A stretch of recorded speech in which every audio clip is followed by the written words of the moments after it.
لێکێک لە یاریەکانی قۆناغی 16ی جامیانەکانی عێراق کوڕانی خابوور لە سەر یاریگای زاخۆی نێودەوڵەتی و بە ئامادەبوونی ڕێژەیەکی یەکجار زۆری هاندەر و عەدنان دڵجالی سەرۆکیەکی تۆپی عێراق و سەرپەرشتیاری ئیدارەی سربەخۆی زاخۆ میوانداری شۆڕتەی کرد.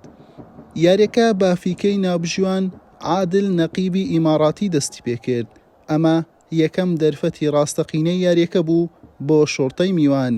موهەنەد عەلی لە گۆڵ نزیک بوو، عیماد عیسای گۆڵپارێز و سیپان سەدیق مەترسیەکەیان نەهێشت. وەڵامی زاخۆ بەم لێدانە سەرە بوو، ڕێگای پێنەدرا بچێتە گۆڵ. شۆڕتەی سەوزپۆش باشتر دەردەکەوت، هەوڵی گۆڵیشی دەدا.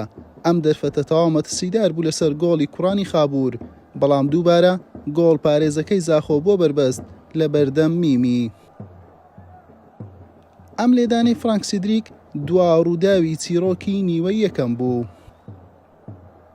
لا نیوەی دووەم دووبارە شۆڕتە بە فشارەوە دەستی بەیاری کرد.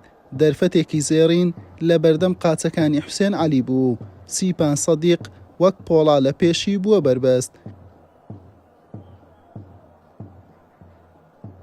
زاخۆ نەیتوانی هیچ وەڵامێکی میوانەکەی بداتەوە. شۆڕتەش کۆمەڵێک هێرشی بۆ تۆمارکردنی گۆڵ هەبوو، بەڵام یاری بە بێتۆمارکردنی گۆڵ کۆتایی هات. هەر بۆیە پەنا برایە بەر لێدانەکانی یەکلاکەرەوە لە خاڵی سزا. لە کۆی 6 لێدان زاخۆ 3 لێدانی لەدەستدا، شۆڕتەش 2 لێدان. هەر بۆیە سەوزپۆشانی پایتەختی عێراق بە ئەنجامی 4 گۆڵ بەرامبەر 3 گۆڵ براوە بوون و گەیشتنە قۆناغی 8 جامیانەکانی عێراق. لەوێش ڕوبەڕووی براوە یاری مینا و حودود دەبنەوە.